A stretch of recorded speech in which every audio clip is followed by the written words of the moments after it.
екен. Сонда мен айтқан кезімде жоқ, мен білем. Мен шөппен әбден айналысқам. Жоқ деп жаңағы бүйтіп онша ыңғай білдірмей отыр. Бірақ қолымда кітапша бар ғой, соны жаңа қағаз бүйтіп аштым дағым. Қолыма осы сердечниктің составын оқып көріңізші, мұның құрамында неше бір шөптер бар. Соның ішінде әсіресе мумиясы бар деді. Бір ғана мумия менен туберкулезный больницаның замглав врач болып істеп отырған Бағлан ханым қазір жұмыс істеп отыр. Неге? Мумияны білесіздер ғой, Женшен алтын тамырды білесіздер, адам тамыр.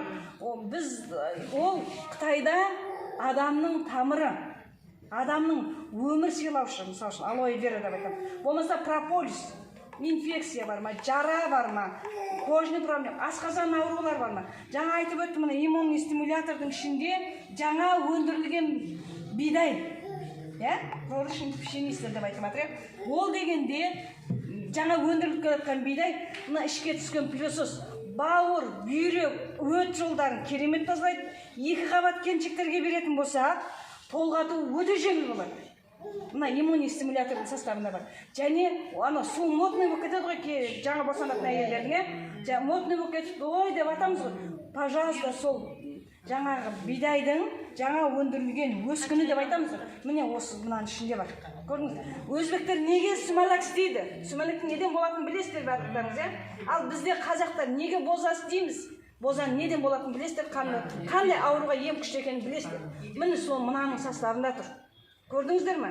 Сондықтан мынау бір өнім емес, бұл 10 өнім. Бізде қазақ Асан мырзаға өте көп рахмет, барлығын жинақтап әкеп 30-40 қайсын алам деп басыңызда отпайсыздар. Ұшақ өніммен бастаңыздар. Обязательно бірінші өнімді бастаған кезде 7.000 теңгеден емес, 21.000 теңгемен бастаңыздар. Себебі шайы, шудатырақ, шай деп өзіміз қазақшалап айтып ағамыз. Бұл бұлай өзінің атымен айтатын болса, ғажайып шөп.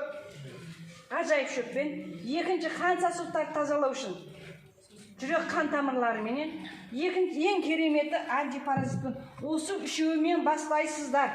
Сонда не болды? Бүкіл асқазан, ішек қарнымыздың бәрін мынаймен тазалап алдық, энергиямызды көтердік.